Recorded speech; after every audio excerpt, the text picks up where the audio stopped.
You're listening to the British Baseball Podcast.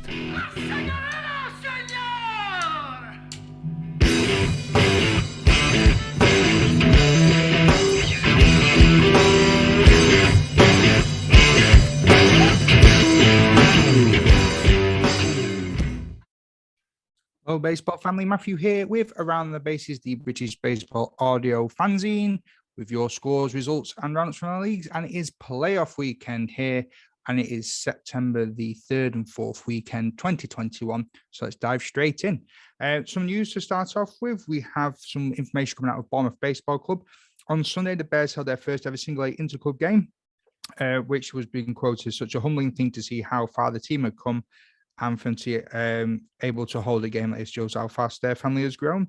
They're also saying goodbye to their single A coach, Coach Mark, who had been with the club since it started and led their team to 2019 undefeated AA squad into battle to win the championship. Thanks again for the hard work and dedication, Mark. This isn't goodbye. We'll see you soon. So that's some info there coming out of Bears baseball. Let's have a look then now at the results. We have the women's baseball coming up on the weekend of the 18th and 19th of September. So there should be some more great games there to tell you about. But as always, we're going to start here with the NBL. So this one is going to be for the semi-finals. Bear with me while I just get my spreadsheet ready. Thank you again to the wonderful Matt Moran for sending this information over. Your job is nearly done here, sir. Thank you. So NBL, the Essex Arrows at the London Capitals. So the Essex side started off a strong semi-final day one with two-run home run from Danny Bueno in the top of the first, but a single RBI from Kyle Randall and an RBI ground out from Leo Cadeno tied the game up in the bottom of the inning. Both team bats went quiet in the second and third due to solid pitching and fielding. Then the Capitals opened the game up with four runs scored on singles. Capitals then scored every inning after that, with the mercy rule being gained with a long 9-pitch at-bat walk from Reese Wilson. And that first game ended up 13 runs to 3 in favor of the Capitals. The other semi-final game was between the London Legends and the London Mets. Both teams got off to a quick start, with the London Legends scoring early with a single from Cole Nakazawa, a double from Jack McCarthy, and then an RBI single from Matt Moran in the top of the first. The Mets responded to that with a leadoff ground rule double from Jake Yoshida, followed up by a Jordan Edmonds RBI single, followed up by an RBI single from Rich Minford to take the Mets ahead. The Mets never gave back their lead with solid pitching from Jordan Edmonds, who struck out 6 in 5 innings pitched. The Mets then outscored Legends for the rest of the game, but not without the Legends trying to fight back with a home run from Angel Shearer. Rich Minford had a great day at the plate for the Mets with 3 hits in 4 at-bats and a home run and 4 RBIs. Well done, Rich. And that was 19 runs to 4 in favor of the Mets. So that takes us then to the third place game on the Sunday with the London Legends at the Essex Arrows. And let's have a look at this one. Essex hit 2 doubles in the bottom of the first to give themselves a lead of 3 runs, with Danny Bueno, Ali Lorenzo, and Giovanni Escalona scoring. The Legends answered back in the second with runs scored from Connor Brown and Matt Moran. The runs scored by Essex in the third and fourth, and the Legends came back to go ahead in the fifth with 2 RBI singles from Cole Nakazawa and an RBI double from Jack McCarthy. However, with 1 run scored in the 6th and 1 run scored in the 8th, the Essex side tied the game up again. Then in the 9th inning, Alessandro Tarbuco hit a ground double to walk it off for the Essex Arrows to finish the season in 3rd place, and a valiant effort there by the London Legends coming in 4th. So that takes us to the NBL final, the London Capitals versus the London Mets, in what was always going to be a fantastic game. In a replay of last year's final, the Capitals were taking on the Mets for the title. The Mets took an early lead with a 5-run bottom of the first, with Rich Minford, whilst managing the Mets and designated hitting for them, had 2 RBI single. Zach Stroman also scored on an error, and Rory Chandler had 2 RBI double to make it 5. Capitals responded with an RBI from Lewis Wampler in the top of the second and an RBI from Leo Cadeno in the third to make it 5-2 to the Mets. The Mets and the Capitals pitching then took control with 0 runs scored in the 4th and the 5th. Then in the bottom of the 6th, an RBI double from Drake Yoshida gave the Mets a much-needed momentum boost. Rich Minford then hit a home run in the bottom of the 7th, and Freddie Mosier scored in the bottom of the 8th. Going into the 9th, the game was 8 runs to 2. Capitals mounted a comeback in the top of the 9th. Ian Deering came up with the bases loaded and hit a 3 RBI single to put the Capitals within 3 runs of the Mets.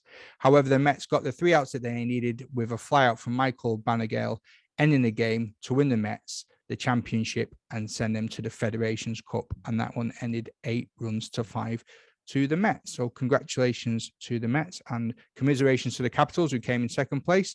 And we look forward to seeing how the two sides go head-to-head again next year. Now, the AAA wildcard game between the Vetra and the London Mammoths. Both teams got off to a good start, with the Mammoths scoring in the top of the 1st on the Sean Bennett RBI single. Vetra responded in a big way with Marcus Katinas Jr. and an RBI single from Victorious Victorious, I always mess this one up. Had a 2 RBI single to help Vetra score 4 in the 1st. After the 1st, Vetra kept on scoring, piling on the runs in the 3rd and the 4th with 4 and 3 runs scored in retrospective innings. Vetra managed to win via mercy rule in the bottom of the 6th to ensure they make it to the AAA finals. And that one ended 15 runs to 5 to BC Vetra. So let's have a quick look then at the AA results. You've got the semi-finals between the Sidewinders and the Croydon Pirates, and the Milton Keynes Bucks and the Cambridge Monarchs. And Sidewinders would win their semi-final game 20 runs to 19. Unfortunately, there's no game action to tell you about from there. And the Cambridge Monarchs would win 17 runs to 7. So that made the finals. The Croydon Pirates were in 3rd place against the Milton Keynes Bucks, which the Pirates would win 13 runs to 10. And the final between the Cambridge Monarchs and the Sidewinders would be a Sidewinders victory, 19 runs to 9. So just to finish this one off, we have the BBF Single A. And the wildcard games, we had the Essex Redbacks at the Tonbridge Wildcats, with the Wildcats win 17 runs to 16. And you had the Brighton Brewers against the Brighton Jets, which the Brewers won 14 runs to 5.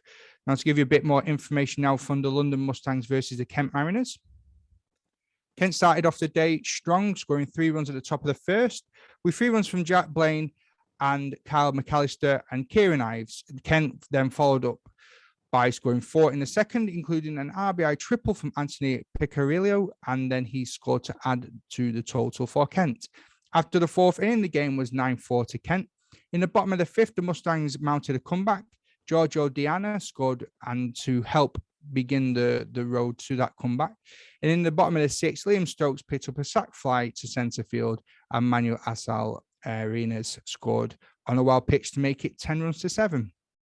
With Kent still leading in the bottom of the 7th, the Mustangs strung together a couple of singles at the start of the inning from David Bowden, Adita Gillette, and Reed Dudley Pearsons to score a run. And then they followed that up by William Stokes, who hit a single to load the bases. Manuel Asel Arenas then walked to walk in a run to make it 10 runs to 9, and Kent keeping the bases loaded. Joshua Franco stepped up to the plate to become the hero as the Mustangs needed, and he hit a double to center field to score 2 to walk it off and send the Mustangs to the Single A finals. And that was 11 runs to 10 to the London Mustangs.